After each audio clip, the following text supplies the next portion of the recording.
Hi, my name is Vincent Kwek. I am the moderator for today's session for the film Gagarine, a film by a duo dynamic directors, Fanny Liatard and Jérémy Trouilh, at the 31st Singapore International Film Festival, where the film has its Southeast Asian premiere.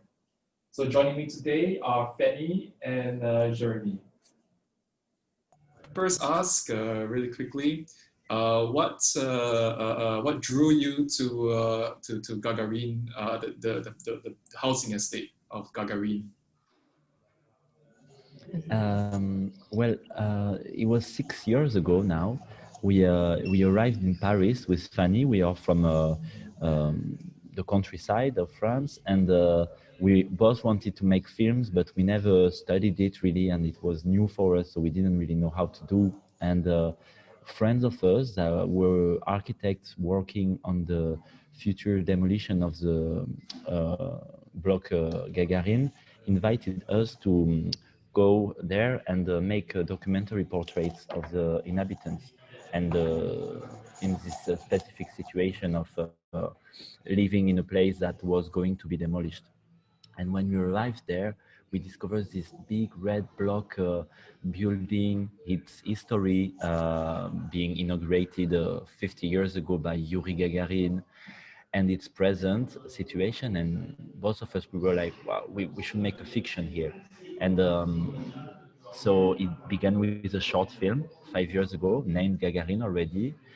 It was a 15-minute film, and it was our very first step in fiction. And we did it working on the side with the inhabitants and listening to their testimonies to give food to our own fiction.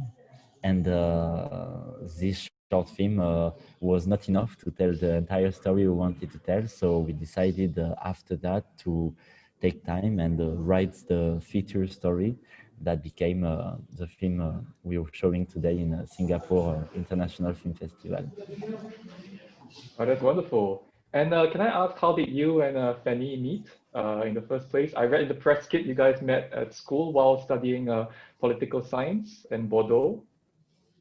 Yes, that's the story. We met the first day of our studies when we were 18 and in Bordeaux, and we had the chance to travel with these studies. And in the second year of studies, when we were 19, we went to South America, both of us. Jérémy spent 1 year in Colombia, and I spent 1 year in Peru. And we went to visit each other, and that this year in our life influenced us a lot, because we loved this experience, and we discovered a sort of magical realism, this move of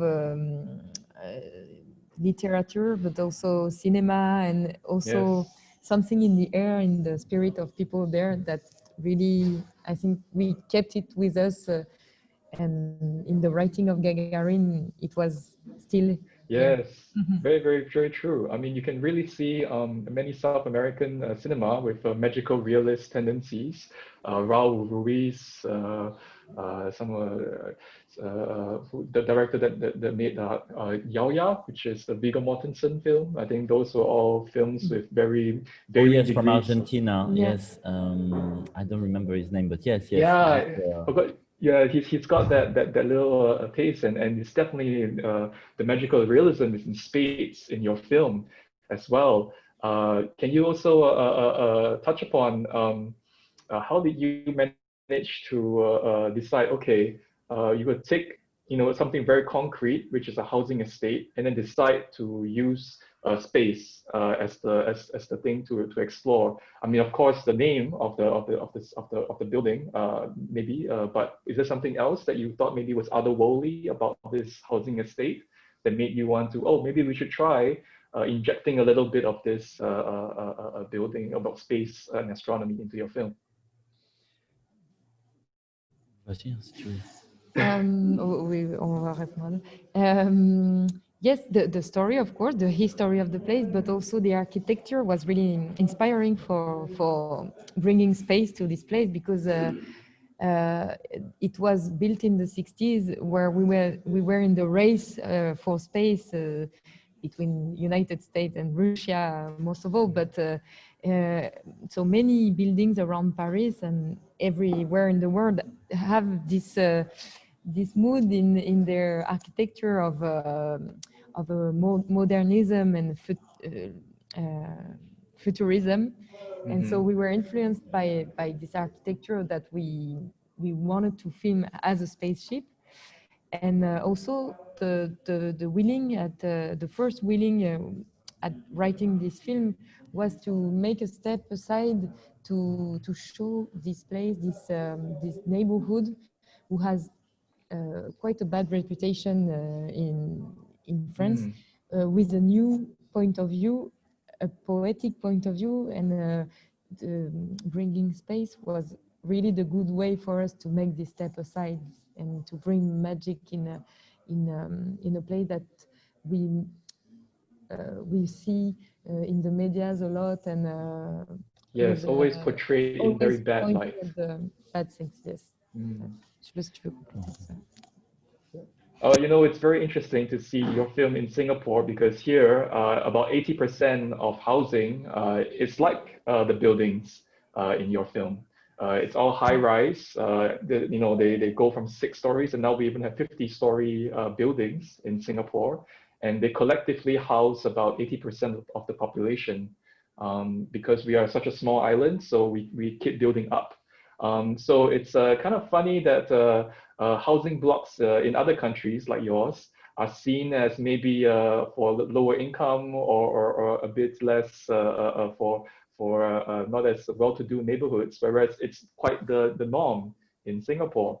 But one thing I think is quite universal between in the buildings in your film and the estates in ours is that there's always a threat of buildings being demolished or pulled down. And then the stories and the history behind these places are lost. And am I right to say that your film is trying to capture at least the stories of the people that you met at the city of Gagarine? Yeah, absolutely. It's all about a story of how you live a loss, and how you go through it with the people around you.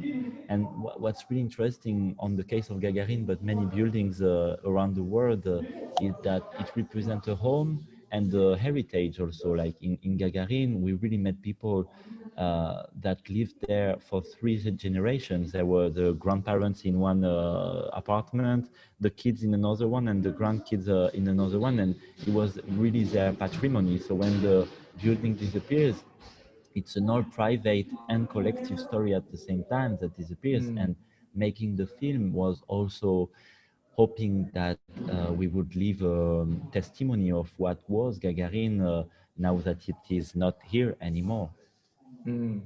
And Exactly. actually, to be able to do that, one thing we did also was that we we decided to film not only actors but also many of the inhabitants. So in many collective scenes, for instance, at the end of the film or during the eclipse, you can all the faces you see, it's the actual former inhabitants of the buildings that decided to be part of the film. And we are proud of that, because we feel that they share their humanity and their personal stories to this fictional creation. Yes, that's a very good scene with the women exercising on the rooftop, and that's actually people who are from that building, actually, right? Yes, yes. It's a group of women we met at the very beginning of our discovering of the place. Yeah. That's wonderful. I want to ask a little bit of a question about production, because as I also inferred from the press kit, you actually had to you were filming in parts of the building as other parts of the building were being torn down. Was this kind of dangerous and difficult to sort of get the approval of from the city council or whoever was demolishing the building, and also for your production crew? How was it like to try and make sure that everything was safe, for your actors and yourself, of course. Also making sure that the council allowed you to have the approval to film inside this building. We really worked in very close to the council for many years because first of all they are quite involved in the future of this place because it's a communist city, and this place is a symbol of communism, of course, Gagarine, for example, one of the guy who gave the authorization lived in Gagarine till the end of the piece. So we were really in contact, in close contact. So they understood quickly the interest of making this movie to be a memory object, and and also that it was a positive project made with the inhabitants. And so they really helped us as much as they could. And but of course it was really weird and very stressful for us to see that the demolition of the building was arriving, and we still we were not ready to shoot, but the timing was quite okay. And so when they came to demolish, they started by how do you say that, to keep the amiante. They not demolish. They first they secure the place. They take the bad materials um, out of the place, so it's not dangerous. And they were really in one part of the building, and we were shooting in a small part of it, and it was really interesting because we had these empty apartments just for us to make like a studio of cinema, and in the apartments the people left. They were things they left inside, the objects, tables, little things that we used in the decoration of Gagarine. And also the workers coming, they were really looking at ET aliens, because they were in white They're in the suits and they're walking. so we were inspired by them. We showed them also. They are in little parts of the film, so it was really nice to see the real life entering in the film, and things all the time mixing fiction and reality. I see. Can I ask really quickly, the set of the garden, of the garden, was it actually in the building, or was it like a separate film set? It was actually in the building. They Oh my goodness.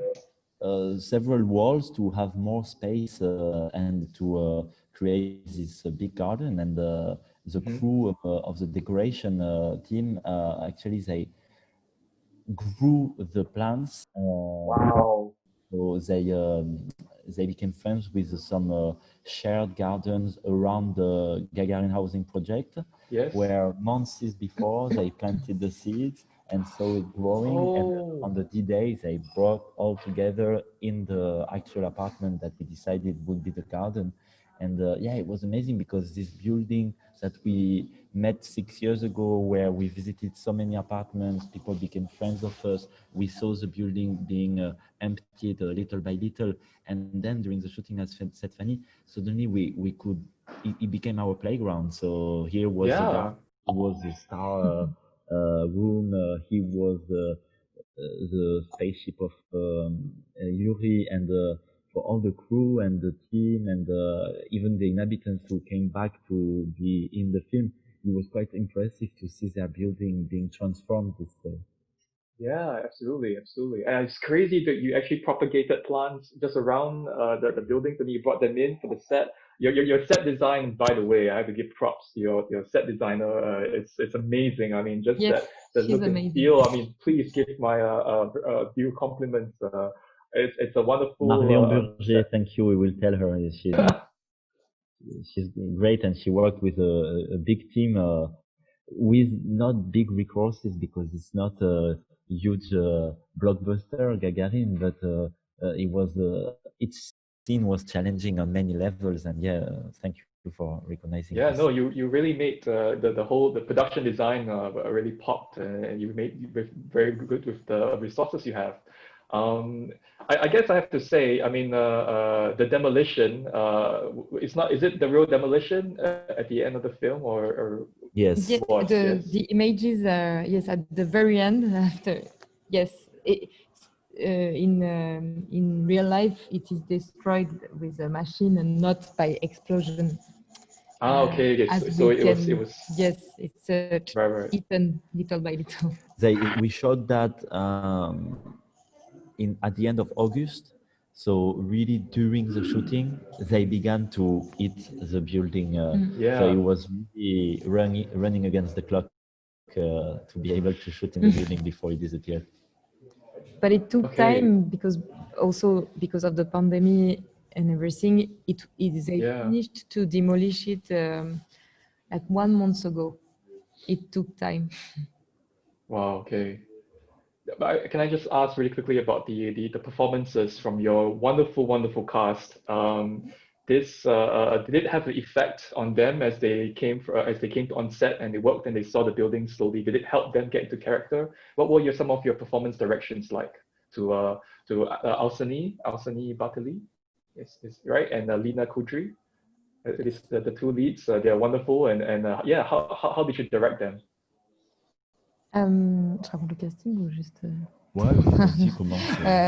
No, just because before telling you on the set, you have to know that Alseni Batili is a young actor who never played before. It was really his first role. We met him because he sent an email to the cast director because he had a flyer at the leaving his high school, and so we were so happy to meet him because he has so much of Yuri of the character inside of him. He's a real almost an adult with a strong body, and a hero. And at the same time, in his eyes and his smile, you can see that he's still a child. Yes. And for him, we took time to prepare all the scenes, to talk a lot about the story, to train with the other actors. And on the set, he was really impressive because he's all the time in the right mood, and he's really he's learning very quick, and he was really impressive. All the team was really impressed by his performance. And the interesting thing that was to mix some actors that never played before and actors more experienced, as Lina Kudri is. She had a Caesar Award last Yes. year. She's really a worker. Like she worked a lot her role because she's playing a Roma girl, and she's not Roma at all. So she spent a lot of time with the Roma community, with a young girl that was learning her some words and the way of living. So she really got involved in her role. And Farida Rawaj, Jamil McRaven, Finnegan Oldfield are also actors a bit more experienced, that when they played with Alseni, they exchanged a lot. It was very interesting. And also the inhabitants in the collective scene, Jérémy was talking about before. It was a big challenge for us to have 200 people to direct, and who never played before. So, but because everybody felt involved in this story because of the future demolition and everything, I think it went well. Yeah, Yes. no, absolutely. The whole cast really, you could not tell that Alsani was a first-time actor at all, or this is his first feature film. And yeah, I have to give props. Your casting director and yourselves picked a really good choice in the lead. Thank you. Unfortunately, we have come to the end of our time. And I just wanted to ask, before making the film and after making the film, what are your thoughts about, the tension between urban renewal and demolition? And do you think it's necessary? And what, could we do better in terms of preserving stories or the people? what were some of your final thoughts on working with the people of Gagarine? What we feel is that a city is always being rebuilt, and that's the way society work. But so we're not against demolition per se, but what we feel is that Gagarine, when it was created, was rooted in a utopia desire that created a lot of hope, and that was very important to build a society vision of community and diversity. And unfortunately, the state abandoned the people there little by little, Right. and little by little, only the poor were sent to live in this building, as it happened a lot in housing projects in France, and people have difficulty to feel proudness of living in a place where nobody else wants to live. Right. And what we feel is that more of questioning if you have to demolish or rebuild and how high the building should be. We really have to question how we can valorize those parts of the territories in France and around the world where we have so many beautiful people, creative people, rich of different cultures, and a youth that have huge dreams, but is many times feeling blocked in this territory and not welcome elsewhere. So how you open borders, how you make territories communicate. And so it's always a challenge. We don't have the answers of what kind of new utopia we should invent, but questioning that is a beginning, and we don't have to close our eyes on these questions. That's wonderful. Thank you so much for that closing comment. Thank you for your time, Fanny and Jérémy. Thank you very much.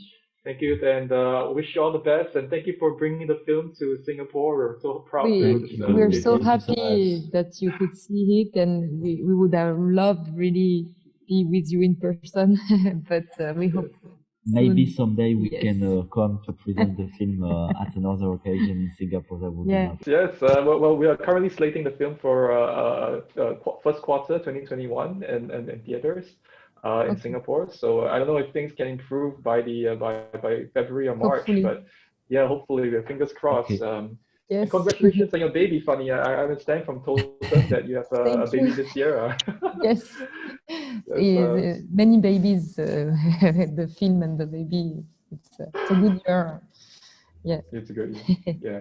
Well, thank you so much for your time, and nice to meet you too. Thank you very much. Take Have care. a nice day. Thanks again for the invitation. Yes. No problem. Thank you for having me. Thank you. Bye. Bye.